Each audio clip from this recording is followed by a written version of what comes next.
From Wakefield, it's the Nolan Carr Night Show, inviting you to join Nolan discuss this week the Kyle Ivey Jones the show. And now, ladies and gentlemen, here's Nolan.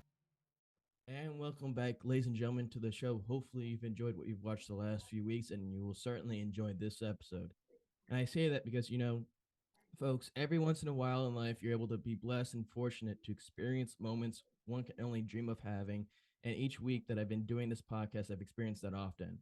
I'm honored to be joined by the Lord of Long Island, the hero of Hempstead, the righteous record holder of most career points scored at Hempstead High School, and the man who doesn't just bleed Hempstead blue, but like myself, Rhody blue as well. My guest was a member of one of the greatest, if not the greatest, eras in college and Rhode Island basketball history. He's a certified legend and all-around great guy. May I welcome the Kyle Ivey Jones onto the show this week as our guest. Kyle, how are you? I'm doing well. Thank you very much. Of course. I need to let you know that you gotta add Nassau County Hall of Famer, and now recently my jersey has been retired, so it's hanging amongst the rafters at my high Okay. school.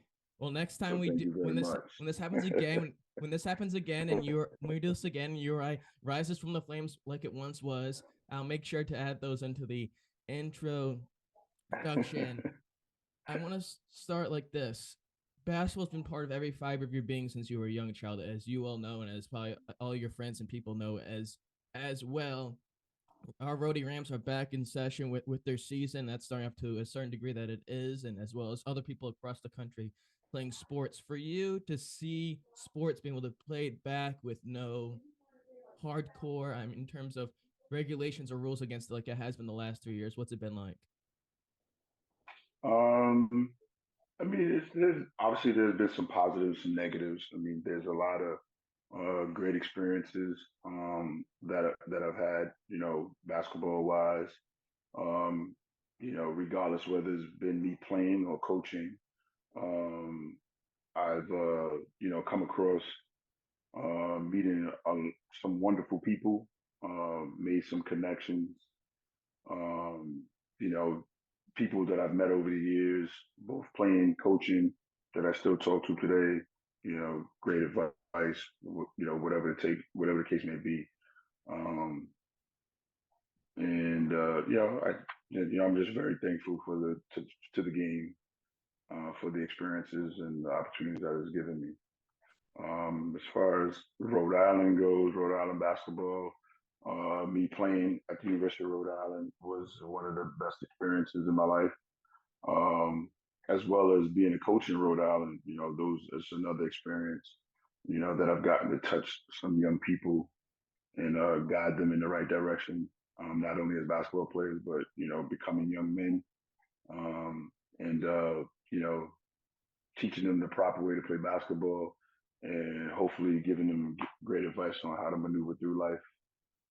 As becoming being a young man and growing into a man. So I'm Sure. extremely thankful. Well, that's the only thing you can hope for in life.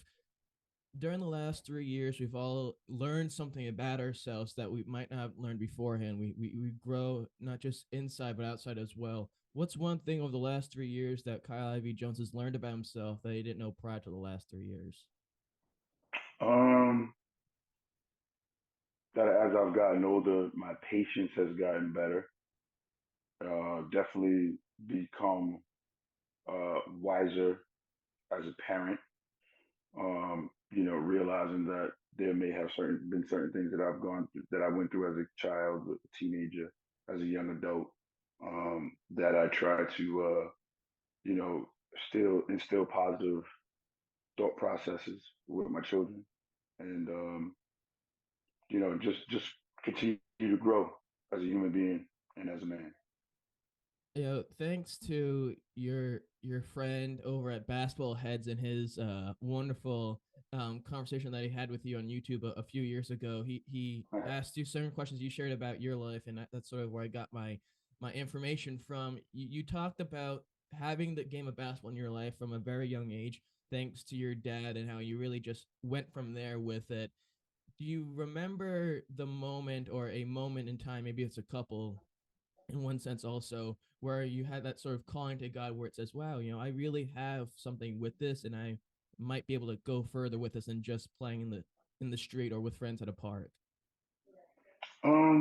Yeah, I guess one would be, when I made my public school team on PS44, made the team as a sixth grader, and actually got some playing time, playing with seventh and eighth graders.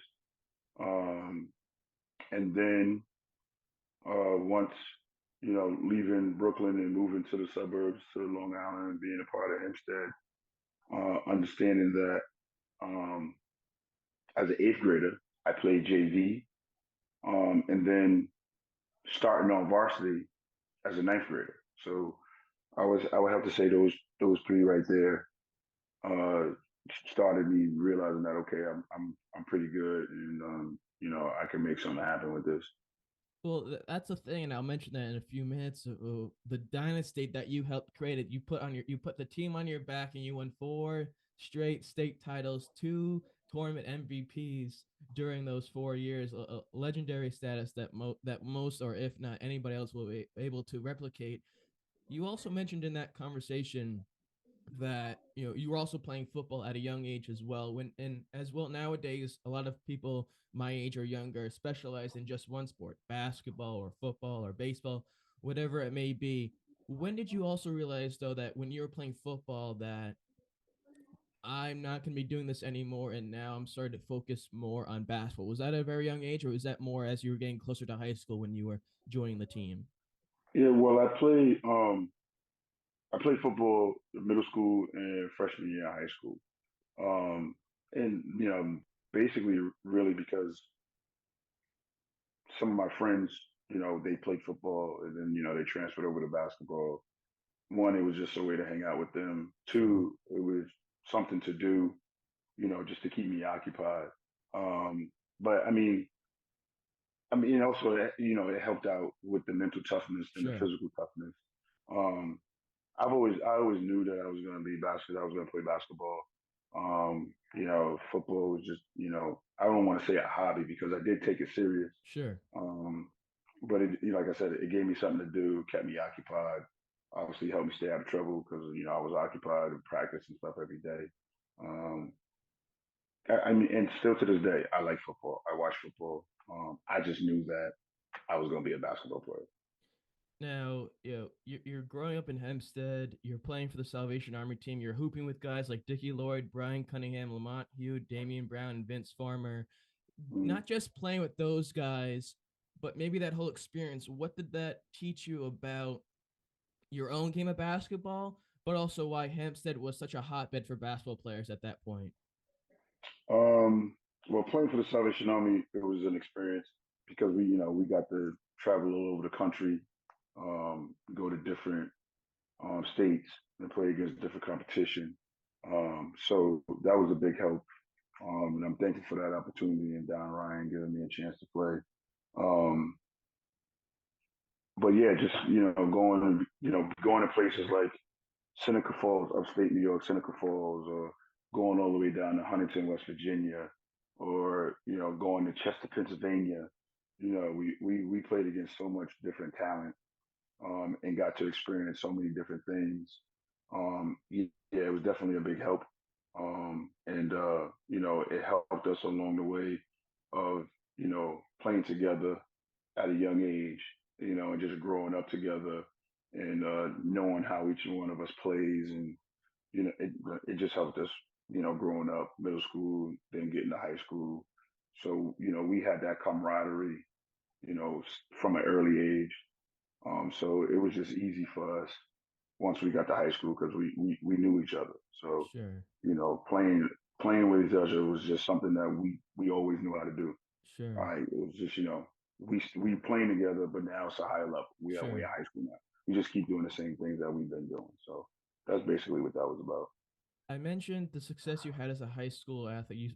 You also said that you were starting, not just getting minutes or just sitting on the bench, but you're starting, getting serious minutes as a freshman.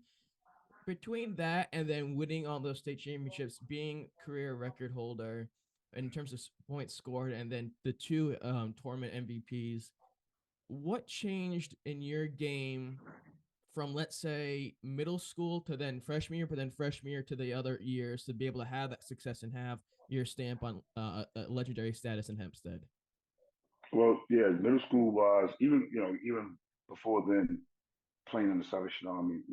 I mean, I was just about taller than everybody else at a young age. So, um, you know, obviously I started down low, the post ups, whatever the case may be. And then just as I got older and, working on different things in practice, like my ball handling skills or my passing skills, just my game just evolved. As a freshman, yeah, but I started at center. Sure. So, I was down low, whole bunch of putbacks, didn't have plays called for me, really didn't need plays called for me because I was just a jumping jack back then and just grabbing stuff off the rim and putting it back in.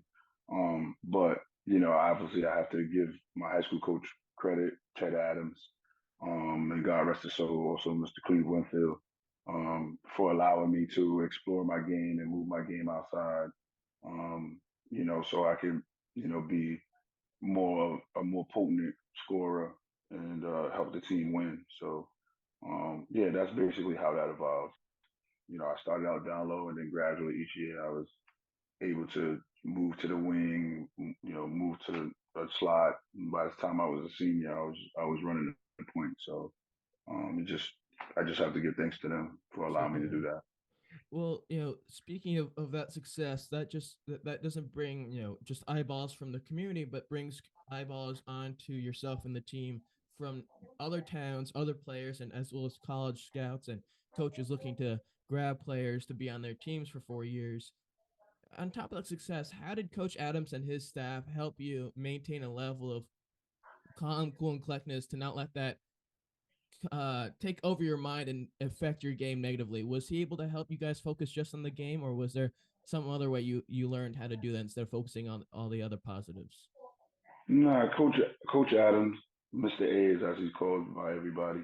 Um, he made sure that he helped us understand that you know basketball is not something we're gonna be able to play for the rest of our lives. He made sure he stayed on top of us about our education.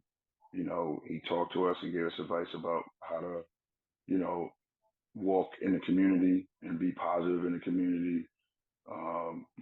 He made sure that we respected him. So we respected him. We got to respect everybody else. So, even though we all came from different walks of life and were raised differently in our own homes, the common goal, because we had Hempstead going across our chest and we're Tigers, was that, we had to be positive in the community. So, when we went to different elementary schools and talked to the kids, or when we went to the Salvation Army after school, to help out the elementary kids with their homework or whatever, it was always a positive thing. Now, I'm not gonna sit here and say that we were perfect. No, we weren't perfect, but we understood that there was a bigger picture. Sure. And, Mr. A made sure that he guided us in the right direction so that once we had the opportunity to move on from Hempstead, we would still be productive citizens in the world. So It comes down to Cincinnati with Bob Huggins and URI with Al Skinner. Both programs, Cincinnati hadn't made the tournament in a handful of years, and URI hadn't been in the limelight as they once were since 1988 when they made the Sweet 16 team. That being said, how committed were you to either program helping them during this rebuilding process? Was that something that brought you to their schools?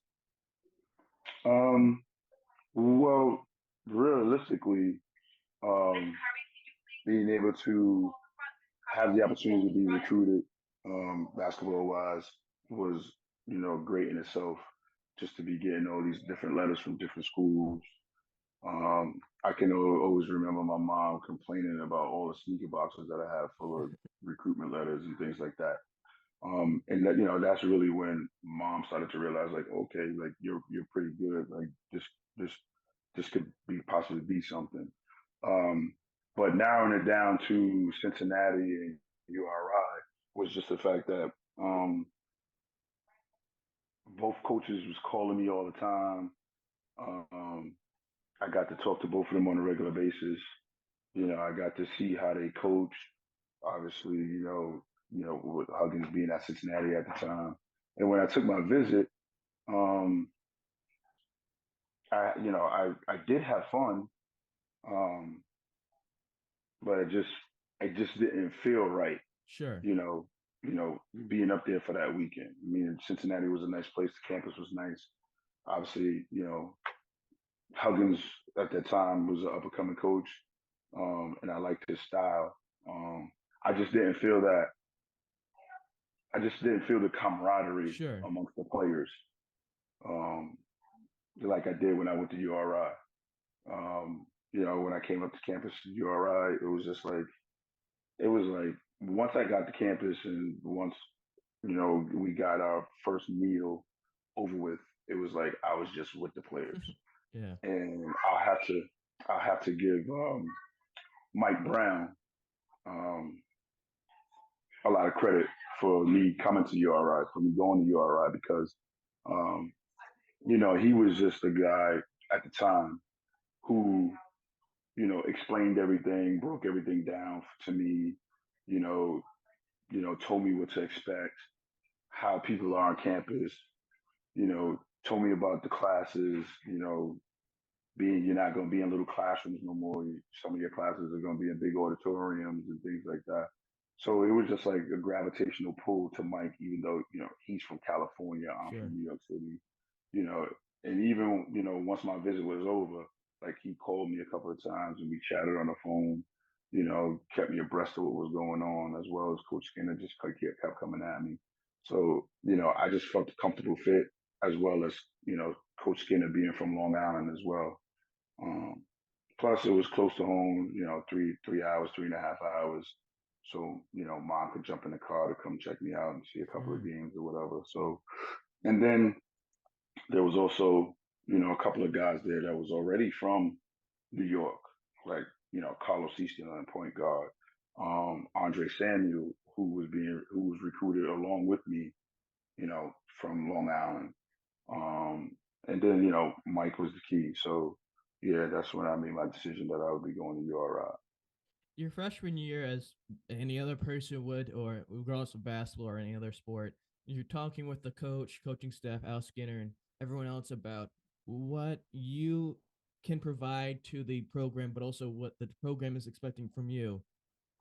What were your conversations like with Al Skinner in terms of realistic options and goals for you're able to provide for the team as soon as you became a member of the squad?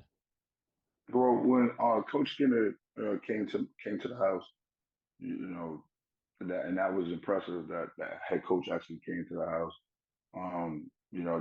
That showed that Rhode Island was really interested, in me becoming a player for them.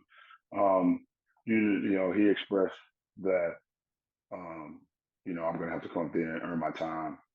Um, like nothing was gonna be given to me. Um, but he also made sure that he expressed to my mom that I was going to be okay once I got up on campus and things like that.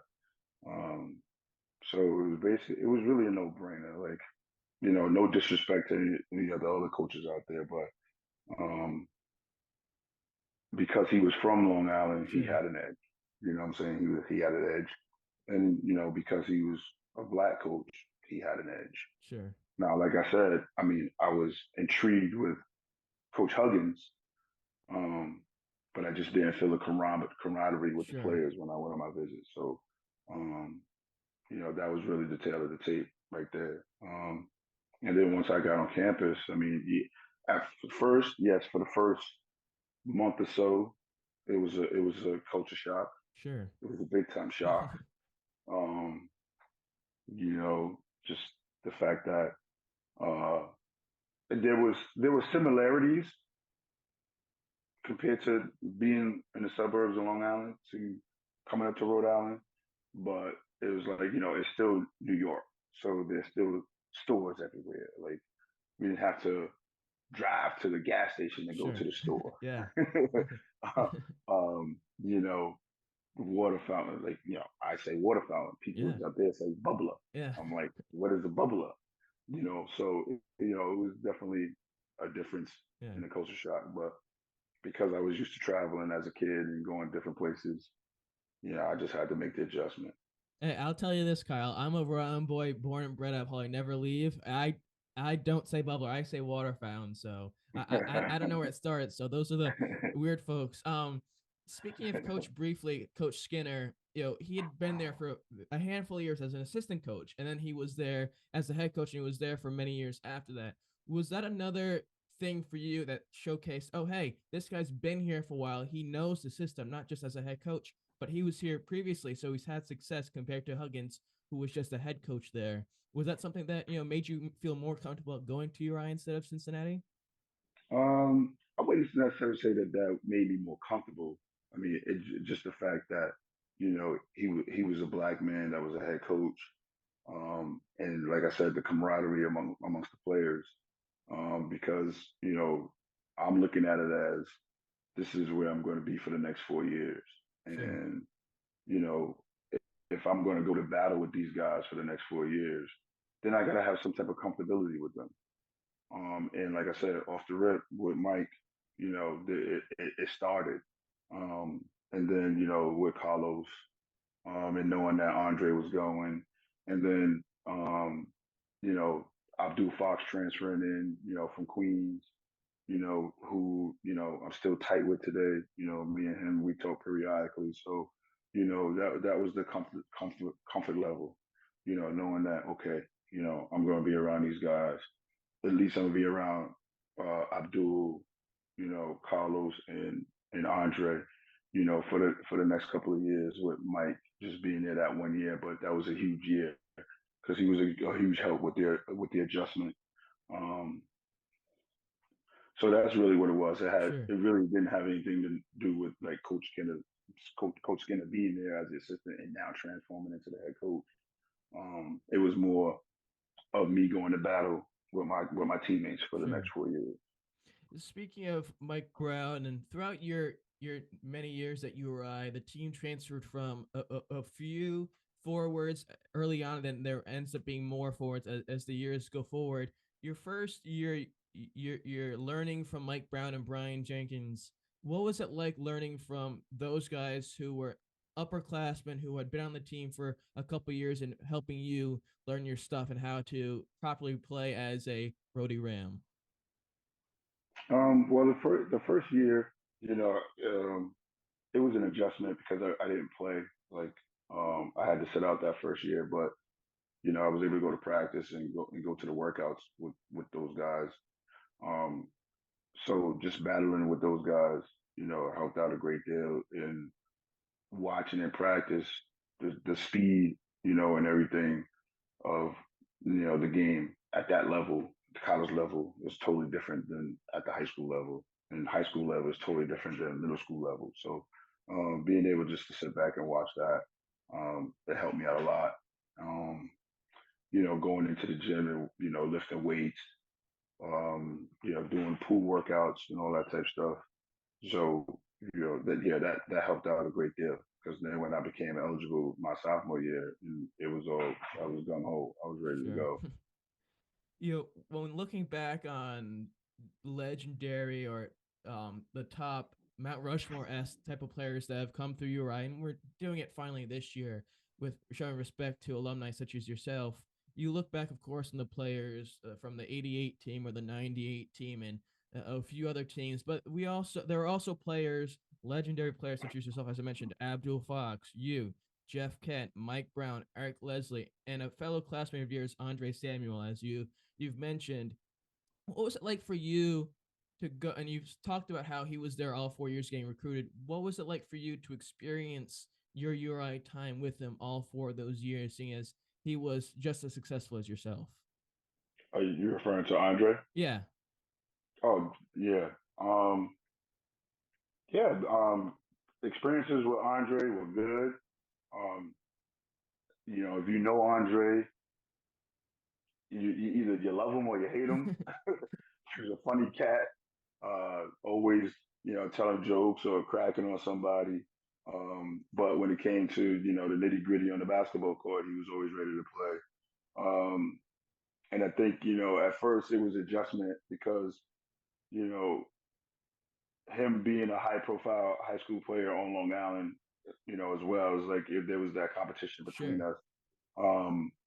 Um, so it was, he did his thing, in his area. Obviously, I was doing my thing in my area, and I guess, you can say that um, we were aware of each other through the Sure. newspaper, and everybody talking and stuff like that. But I mean, once we actually got to see each other face to face and talk. I mean, we were cool. I mean, Sure. like I said, he was a funny guy.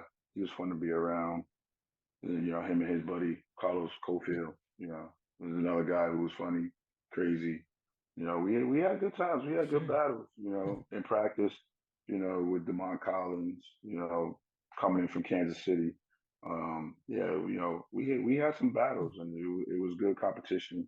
We knocked each other down and we helped each other up. We stuck together when we was on the road. We've been battle tested. Um, so it was good. Well, I'm sure someone of that caliber to be able to turn the switch so quickly from having fun, socializing to then, kicking ass on the court is something that you admire in a player. Your sophomore year, you're getting playing time. You're able to really represent URI to your best ability your sophomore year. And early on, between November 23rd of 91 and January 26th of 92, you guys won a 12-1 streak. Very well done that sophomore year. During that run where you're doing phenomenally, you're kicking so much butt. What's going through your own mind, but then also the locker room conversation of how the success is happening so quickly early on? Well, that was just due to the fact that we were all locked in. You had myself, Abdul, Dre, Cofield, Demont, uh, Mike Moten. Um, we were just all locked in, and when we beat some good teams, and we started seeing newspapers that we were getting recognition, and obviously in the A10, other coaches were peeking over like, okay, we got Rhode Island coming in, we really got to prepare for these guys, and then realizing like when we played Temple, or we played UMass, or we played Rutgers, you know they were good games, Sure. and we had some grind out wins, and seeing that coaches were switching up defenses on a regular, like just to try to throw us off our game, Yeah. and realizing that we were sticking together and we still were battling. So that was a good streak. That was a great streak. Um, and like I said, there's some good teams that we played that was on our schedule, and we surprised a lot of teams that year. Yeah. Making it to the NIT and making it all the way to the Elite Eight of the NIT that year. Sure. You had your first playing experience against PC, the classic URI PC rivalry they had this year finally again home. Although you guys lose by 3 points to PC that year, what was Mm-hmm. your take on the rivalry as maybe starting as in URI, but also did you have any concept of it prior to going to URI? Yeah, I knew about the rivalry. Um, had seen a couple of games on television. Um, Obviously, having a couple of friends that were at PC at the time, with Robert Phelps and Franklin Western. Um, so yeah, I knew about the rivalry. Um, and then obviously the year before, my freshman year when I'm sitting out, we had that big fight right in front of the bench. So that was added fuel coming into that next season. Playing against them. So it was we've had some great battles with PC. Yeah. Um, you know, Still some of those guys that I don't particularly care for, but it is what it is. Bleed Kitty Blue through and through. Besides that, Hempstead That's Tiger right. Blue, so that doesn't That's matter. right. That's right. It's always gonna Although be Kiwi Blue. exactly, although it didn't go too well this year, it doesn't matter because we know deep down that URI is the place to be. Um, before the season ends, you guys give an ass whooping, pardon my French, to a Tom Penders led Texas team. I think it Mm-hmm. was 92-79, who made the Elite Eight of the Big Dance 2 years prior to that. Mm-hmm. What was that like for you? Not just your own opinion, but seeing as their coach was formerly the predecessor to Al Skinner. Was that game a big one for you in terms of what happened? It was a good win for the program, period. Not, Yeah, I mean, it was good, for us as players, to beat Texas. But it was a good win for the program. We played that game at the Civic Center, so huge crowd. Obviously, there was a lot of support there because Coach Penders was there. Um, and I've gotten to talk and meet Coach Penders over the years. Um, Great guy. Glad to see that he's still involved in basketball in some way, shape, or form. Um, but yeah, just for the program to put the program on the map, yeah, that was it was a good win for us, and I enjoyed it because they had Terrence Rencher as the point guard at the time. He's a New York City guy, so it was good to match up against him and things like that. So besides the streak you had early in the season, all the way to then that game against Texas you won, when did you realize that, okay, we have something here in terms of being able to do damage come after the conference tournament? Was the Texas game sort of the deciding factor, or was there other moments that you could tell that? nah, there was other moments. There was other moments. Texas was just another notch, on the schedule that was we knew we had to be prepared for.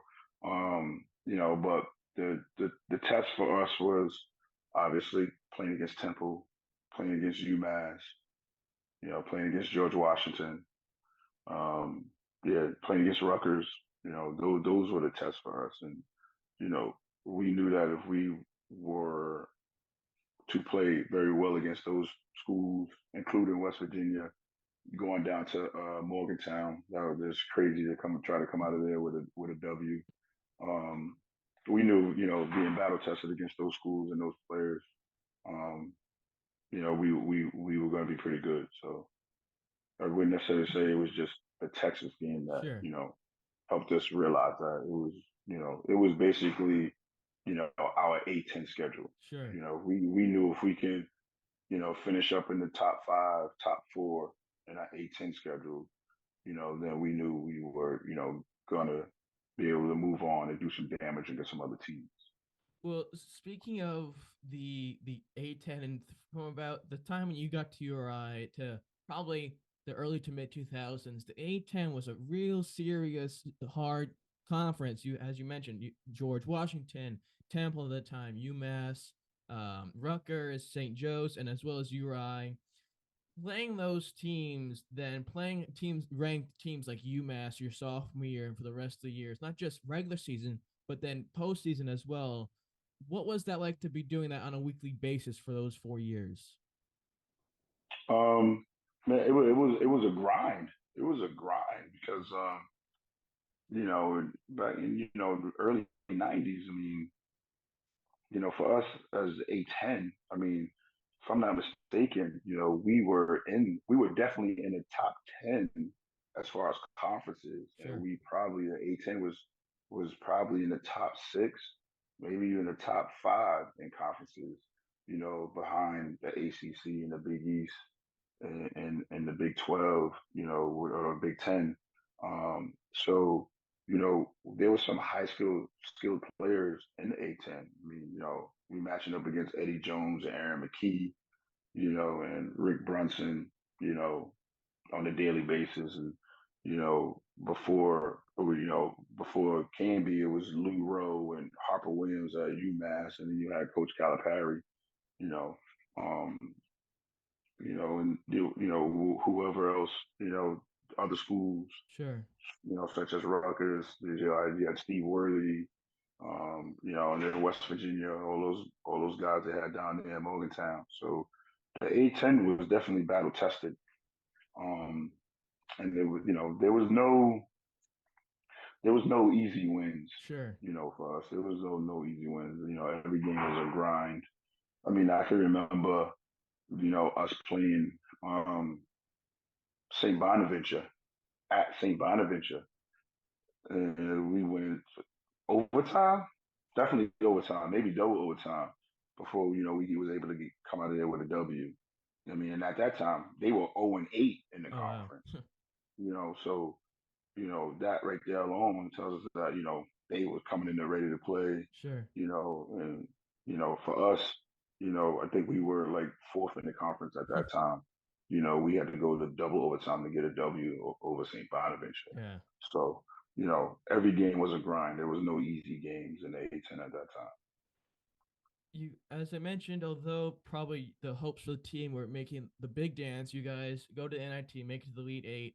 Each game, though, that NIT series you're part of or rounds gets progressively closer. But what was the difference in terms of the Vanderbilt versus URI game compared to the URI versus BC, where you guys beat BC by about 1 point? Was there a huge difference between the games, or was it just they're just a different team? Um, they're both definitely, different teams. The atmosphere, us going down to Vanderbilt, in that first round, and playing in the arena in that atmosphere on that court where um the benches are below the court. Oh wow. So, so when you check into the game, like you're stepping up onto the court to come into the Right. game. Or better yet, the benches were at the end of the court behind the baskets. All right. So it's like we're across half court and coaches behind us on the baseline, screaming at us to calling plays and things like that. So, yeah, and then when the ball's going out of bounds on the sidelines, like you got to worry about stepping off the court, Yeah. to get back up onto the court to play. Sure. So the dynamics, that was definitely different. Playing at Vanderbilt, but I mean, again, they were a good team, and so were we. And like I said, playing in the A10, we was just battle tested, and we went down there with nothing to lose and everything to gain. We came out of Vanderbilt with a win. The off And the then season. Sorry. I'm sorry. Oh Yeah, no. I was just gonna say, and then like you said, with BC, going up to Concy Forum, BC's campus, and coming out of there with a double overtime victory, Yeah. playing against Malcolm Huckabee and Howard Isley and I don't think it was Billy. I think it was the younger Curly at the time, the younger Curly brother who was there. Um, that was another grind out game. Two great teams going at it. Um, we were able to come out with a W there. And I don't know if a lot of people noticed, but at that time, you know, we were the only team left in the NIT who hadn't had a home game. Oh wow. Because in the NIT, you play at the site of the higher seed. Sure. So we were the only team left that hadn't had a home game, and we were supposed to have our home game against Utah, but A10 officials felt that key was too small, and Uh. then I'm pretty sure at that time the Civic Center was being occupied for the Democratic Convention, so Oh we yeah. had to end up going out to Utah. All right. So like I said, we the only team left playing that hadn't had a home game. Interesting. Um, Well, if whoever it was came down to URI played Kenny Jim, they know their rear end was going to get handed to them because you don't escape alive from Kenny Jim when you have that is true. when you have fans all over you. As the season ends and you're preparing for the spring off season and then the summer tryouts and so forth and workouts, the mindset of the team now, as it seems that you guys are returning back to consistent postseason contention, is there a different mindset to say we can make the big dance next year, or what's the viewpoint? Yeah, the mindset was definitely different. Going into that summer. Um, if I'm not mistaken, I think most of us, stayed on campus for the first Yeah. half, first session of summer school. Just to take classes to make sure that we was eligible and be in the gym, shooting and working out, lifting, whatever the case may be. Um, yeah, because coming off the season that we just finished, we were one game away from going to Madison Square Garden and being in the Final Four of the NIT. You know, that was big for us. You know, because a few of us was from New York, so Sure. we were looking at it as trying to get back home for our families and things like that. Um, but just the experience alone of having that taste in your mouth, like you had some success. Now, we got to come back even better, to continue that success and continue to have that even sweeter taste by moving on to the NCAA tournament. The as that year went, the following year, you guys, a majority of the team, besides the few seniors that you graduated, returns back. You gain Motors, the city of Motors, Detroit's favorite son, Ibn Bakari, on the team, I believe. What was that like in terms of returning everybody? You're getting more minutes, but also adding a few more pieces that were of success from where they're coming from. It was huge. It was huge. It was just, it was the nature of the beast. You lose some guys. You gain some guys coming in. But the focus was, whoever was going to be on the court, you had to be locked in. Um, and I think we proved that all season long by beating some of the teams that we beat that particular season and getting an at-large bid to get into the NCAA tournament. Sure. You played that year. You returned to the rivalry against PC. You returned the ticket against them by beating them in a close one at PC, where already the atmosphere there is pure chaos and craziness. So for you, what was that like to go up to PC, return the favor, and beat them your following year, or that year, I should say? That was a good win. I mean, for at that time, um, you know, it was always, it seemed like even though it may have been our home game whenever, but I mean, the game was always played at the Civic Center, so it was, they were always more familiar with the Civic Center than we were. If we played at the Civic Center, it was because we were playing PC, or maybe we had some bigger school coming in to play against or whatever. But um, so I wouldn't necessarily say like PC was a disadvantage, but it was playing at the Civic Center was a disadvantage. But Sure. there was definitely a difference on being on the court rather than being in Keene. So to go back to the Civic Center playing against PC and get a W, that was a sweet thing to do. The It was that fun. that year, I'm sure it's fun. Anytime you get to beat your rivals, it's always a great thing to have the last laugh. That year, and we talked about the previous year, the rivalries that were of the A10 playing those teams, but specifically the following year, UMass was ranked within the top 25. They were very well with John Calipari, and of course John Chaney, the most successful coach at Temple, playing those two teams that year when they were really hot, they were ranked, they were probably favored to make a big playoff push. When you're playing teams like that multiple times, not just playing them, what's that like, but also making sure your game plan is changed to hopefully steal one from them. Yeah. Well, I mean, we beat Temple at home. We beat Temple at home that season. Um, and I think we just was clicking on all cylinders, Sure. during that Temple game, and then and then and then we we ended up beating UMass at the Civic Center. All right. So those are two good games that we played, and it was just like I said, it was just us being um, locked in Sure. and ready to play. You ended up the season with the 8th seed in the East bracket against number 12 Purdue, whom you guys beat 74-68. Compared to leading up to the game, what were your hmm thoughts of possibly beating them even during the game? And then in terms of also what would happen in the next round? Well, we felt that we had a good shot at beating Purdue. Obviously, the 8-9 seed is always tough. Sure. So, anybody who follows the NCAA tournament, and if you do your brackets, you're always like, it's a toss up. Do I Sure. pick the 8 seed? Do I pick the 9 seed? There are two teams that are comparable. There are two teams that are similar.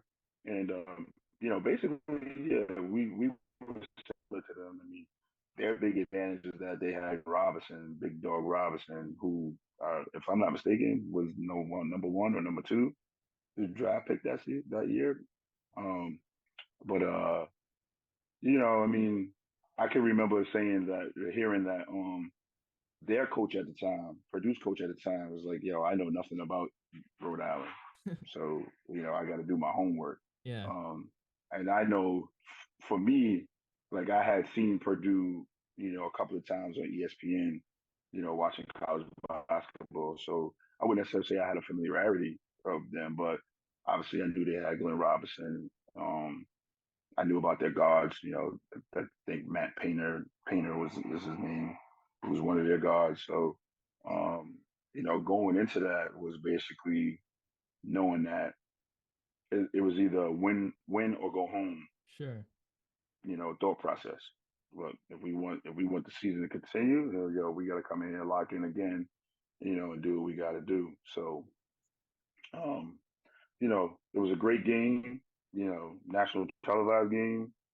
You know, Glenn Robinson, he had the quietest 35 points that I've ever seen anybody put up in my life. At the end of the game, it was like, yo, he had 35. Like, wow. Um, but I mean, he was mad cool about it too, because we always ask him like, "Yo, what you doing?"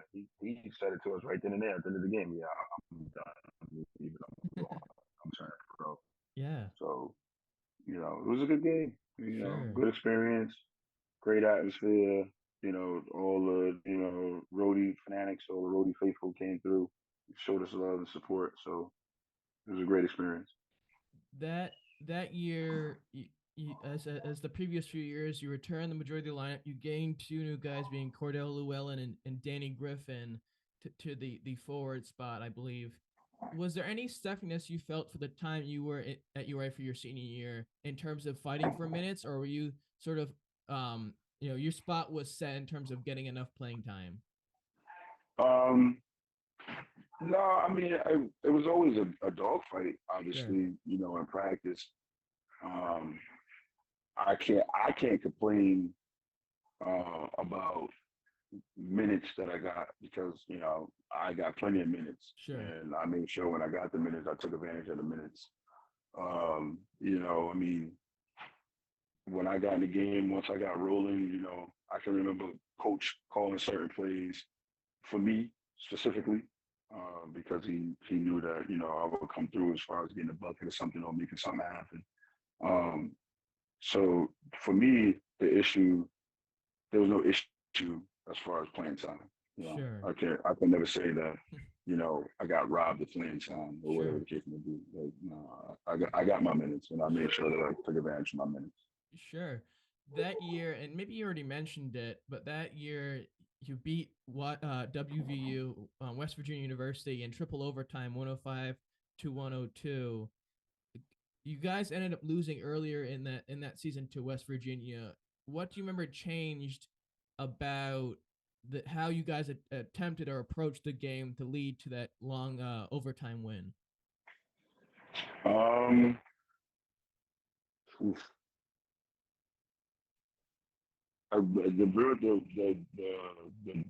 The biggest thing was making sure we took care of the basketball. Sure. We didn't turn the ball over, and we just grinded out and took quality shots.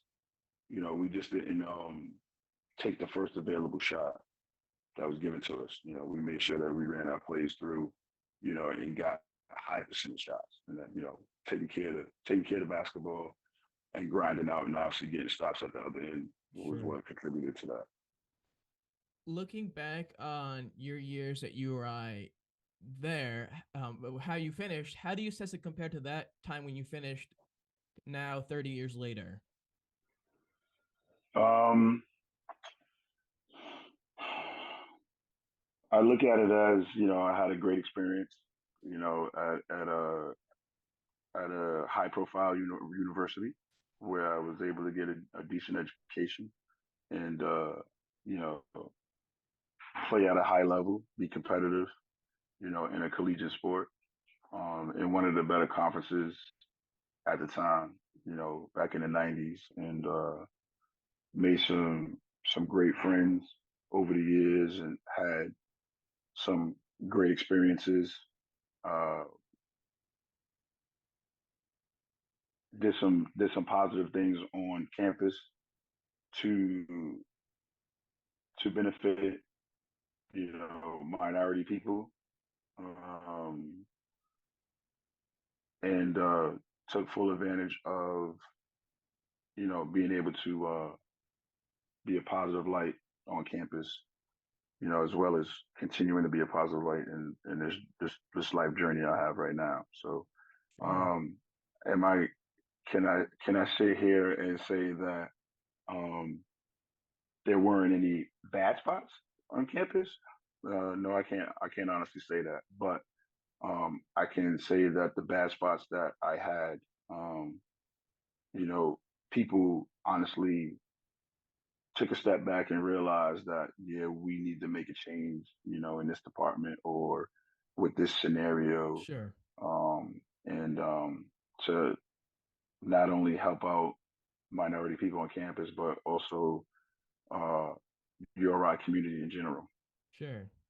So it was that, those are some positive things that I take from the University of Rhode Island. I might have asked this to Ibn or Abdul. I know I asked this to Jeff Kent when he was on here a while ago. So I asked this to you, and we sort of just talked about then. You helped URI come back to the sort of forefront of college hoops as they were maybe a few years prior. Um, what does that mean to you to sort of help usher in a new decade for the program to then what the success they had near the end of the decade? Well, knowing that shortly after shortly after we finished, the Ryan Center was built. We take pride in saying that, yeah, we helped pioneer that because Sure. all the success that we had and making the NIT and making the NCAA, you know all the money that we generated, helped contribute to the building of the Ryan Center. So, um, you know, we go down the record books. Our names will always be etched Sure. in the record books. And that's a big accomplishment. For any player, for any sport, um, to know that you help contribute to build a foundation, for a particular program. And for Sure. us, we helped out, putting the foundation in, for the Rhody program. And hopefully, over the next few years, I mean, there has been some success, since we've left, and our legacies are there. But obviously, we want some new players to come in and build upon that success Sure. and leave their mark. Um, but yeah, I'm happy with it. I don't have any complaints or Sure. anything like that. So you know, like I said, when I go back up to campus and I go to games or whatever, it's nice to see that people, come up to me and still tell me, a story, you know, that I may have forgotten about, you know, be interacting with them, or Sure. something about their kid. I signed a ball for their kid or signed a T-shirt for their kid, and now their kid is passed it on to their kid. Sure. Whatever the case may be. So it's always good to come back, to come home, and see some of the people who are still cheering, Sure. but were cheering for you back then. It's always a good feeling. Most kids when they grow up they dream of going to the NBA, the NFL. So for you, if the NBA wasn't in your cards, how ready were you to play overseas and make your mark over there as much as you did for nearly a decade? Um, well, obviously, the goal was to try to get to the NBA, and I was able to go to some rookie camps, and try to get my foot in the door. Unfortunately, it didn't happen that way, but being able to play professionally overseas in different countries and see the world in a different light and learn about different cultures and try different foods and see how other people live, in certain countries, can never, take that away. Can never take those experiences away. Can never take those memories away. So, you know, still was able to, do one of the things that I love dearly is play basketball, and now I'm getting paid for it. So, um, great experience. You know, each country was a stepping stone for me. So it was each country I took something away from the experience of playing. To help me move on to the next country at a higher level. So I'm eternally grateful to the game of basketball because Sure. it's gotten me to experience some things and see some things and meet people who that I probably would have never had a chance to do. So yeah, I mean, I miss the travel. I miss the travel, because it's always a learning experience. Sure. But during my time, it was great to be able to do. Eventually you say, okay, I can no longer compete at a high level, or my time as a player is done. When did you first realize that, hey, I still want to stay in this sport, so let me see if coaching could be an aspect? Was that something you sort of gravitated towards early on in your professional career, or was that something that came later towards the end? No, because it's something that I always thought that I would be able to do. It was always in the back of my mind, um, and it wasn't really the point of me saying to myself that I can't play at a high level anymore. I just came to the realization that I needed to be around more for my kids. Sure. You know, watching them play their sports, growing up, and things like that. So that was the determining factor for me of knowing that okay, at the time my two daughters were starting to play sports. Starting to get involved with soccer and for the short period of time where they played tackle football. Um, yeah, just to be around for them. So for me, being able to get 7, 8 years in um, of traveling and playing basketball, it was time. So Sure. that was the decision made. You know, to make sure that I was there to support my children. And as far as coaching, yeah, that was something that I always knew I wanted to do. I was always intrigued by it. In each place, that I went to, each coach I took something from. Because not only I'm a student of the game, so you know, me understanding that I had to be an extension of the coach. I really, really took pride in knowing that, okay, if I'm playing for this guy, I got to be able to understand what he's talking about and Sure. what he wants done here. So, um, coaching was just something that came about, something that I knew I wanted to do. And Sure. when the opportunity came about, I just took advantage of it. You were able to coach not just at the professional level in Rhode Island, my home state, but you're also to coach a few teams, as high school teams as well. Give If the option was available and the thing came about and there was an opening for your alma mater on their coaching staff, would you be intrigued to jump to the opportunity? I would, because I think I have a lot to offer, obviously, with my experiences, you know, at each level, um, especially at the at the college level and professional level, being able to play and also coach at that level. So, um, yeah, if there was an opportunity that came about, I would definitely give it a hard look. Sure. I'd be a fool not to. Sure. But yeah, I would definitely give it a hard look. You know, every I've always been taught that you don't have to take advantage of every you know opportunity presented to you, but you should at least take a look at it. Sure. Investigate it because you never know if it's going to be an opportunity that could help you in the long run. So Sure. Well, speaking of Rhody hoops, there's, as I said, season underway. Currently in a new era with Archie Miller. You were also at the PC game. Your current thoughts on the team this year as they're part of a new sort of environment in Kingston. Um, I've always felt, and this was even when Coach Hurley was there, that we always need an inside presence.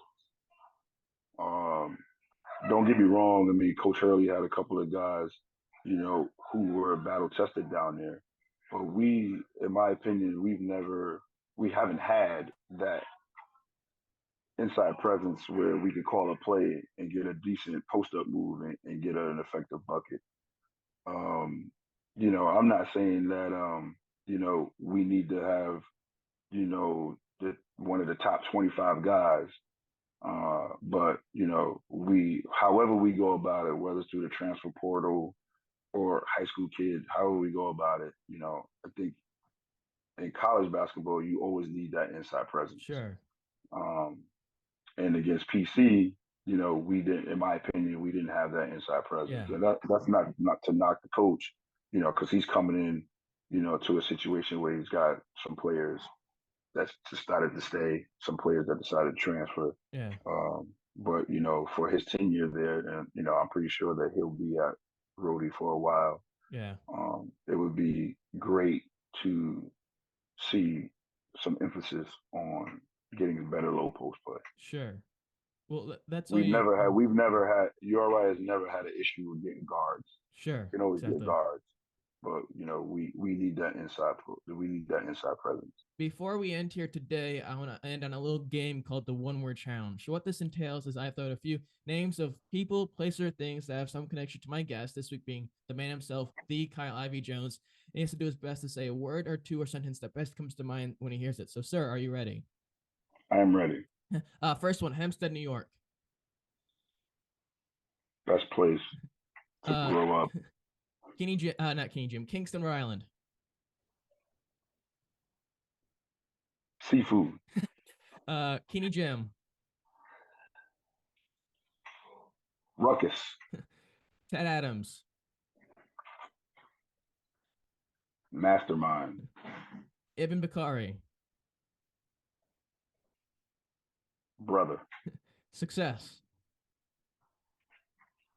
More. Hard work. Determination.